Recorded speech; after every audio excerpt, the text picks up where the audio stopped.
सुधारित राष्ट्रीय निवृत्ती वेतन योजना व इतर प्रलंबित मागण्याबाबत ठोस शासकीय निर्णय पारित न केल्यामुळे राज्यभर सरकारी, निमसरकारी, शिक्षक व शिक्षकेतर कर्मचाऱ्यांमध्ये मोठा असंतोष पसरला असल्याची माहिती मध्यवर्ती संघटनेचे पुणे विभागीय सचिव PN काळे यांनी दिली।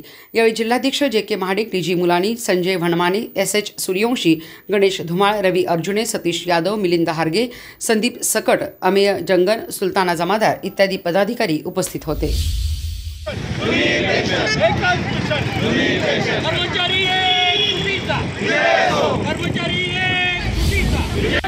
आज आपल्या राज्यभर या महाराष्ट्रामध्ये शासकीय कर्मचाऱ्यांचं जे आंदोलन चालू आहे, जे निदर्शनं चालू आहेत, प्रत्येक जिल्हाधिकारी कार्यालयासमोर असू दे, तहसीलदार कार्यालयासमोर असू दे वा त्यांच्या शाळांच्या समोर असू दे, प्राथमिक शिक्षकांच्या समोर, तर त्यांच्या आंदोलनाला आमच्या सांगली जिल्ह्यातून तीव्र प्रतिसाद मिळत आहे। आत्ताच आम्हाला बातम्या आलेल्या आहेत, आमच्या जिल्ह्याचे अध्यक्ष माननीय JK महाडिक साहेब, सचिव PN काळे साहेब व आमचं जुनं नेतृत्व म्हणून जे उदयास आलेलं आहे ते DG मुलानी साहेब व मी स्वतः सांगली जिल्हाध्यक्ष संजय भणमाने व आमचे सर्व शालरीचे संचालक, चेअरमन, व्हाईस चेअरमन असू देत वा इतर सर्व संचालक असू देत, हे या ठिकाणी आमच्या सांगली जिल्ह्याच्या त्या कलेक्टर ऑफिसच्या आंदोलनाला सहभागी झालेले आहेत। त्यामुळं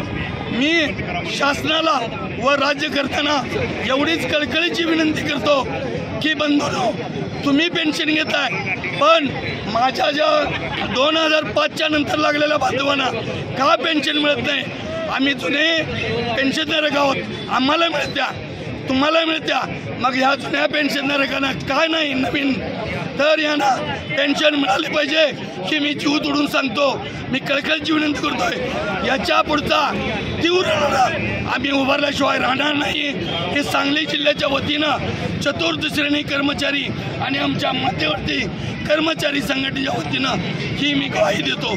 जय हिंद, जय महाराष्ट्र। सरकारी, निमसरकारी, जिल्हा परिषद, शिक्षक, शिक्षकेतर समन्वय समितीच्या वतीनं आज राज्यभर क्रांती दिनाच्या निमित्तानं निदर्शनाचा कार्यक्रम आयोजित करण्यात आलेला आहे।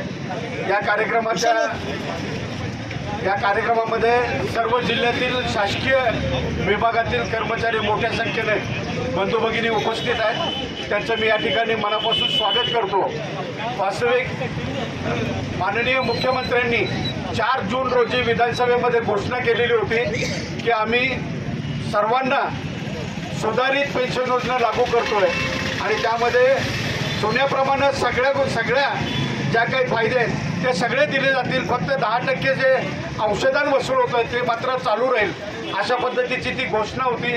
त्याची अंमलबजावणी अद्याप न झाल्यामुळं, त्याची अधिसूचना बाहेर न आल्यामुळं किंबहुना शासन निर्णय न झाल्यामुळं कर्मचाऱ्यांमध्ये मोठा असंतोष आहे आणि तो असंतोष व्यक्त करण्यासाठी आज सांगली जिल्ह्यातील शासकीय कर्मचारी मोठ्या संख्येने रस्त्यावर आलेले आहेत। वास्तविक राज्य सरकारनं तात्काळ विधानसभा विसर्जित होण्यापूर्वी आम्हाला जो मुख्यमंत्र्यांनी घोषित केलेला जुन्या पेन्शनचा विषय तो ताबडतोब मिटवावा, अन्यथा यापुढे जाऊन आम्ही संपसुद्धा करण्याच्या मानसिकतेत आहोत। आम्हाला विधानसभा विसर्जित होण्यापूर्वी आमचा हक्क आम्हाला पाहिजे, आमची जुनी पेन्शन आम्हाला पाहिजे, त्यासाठी आम्ही एक जीवाचं रान करू, पण महाराष्ट्रामध्ये आम्ही पेन्शन घेतल्याशिवाय आम्ही शांत बसणार नाही, अशा पद्धतीची या ठिकाणी मी आपल्या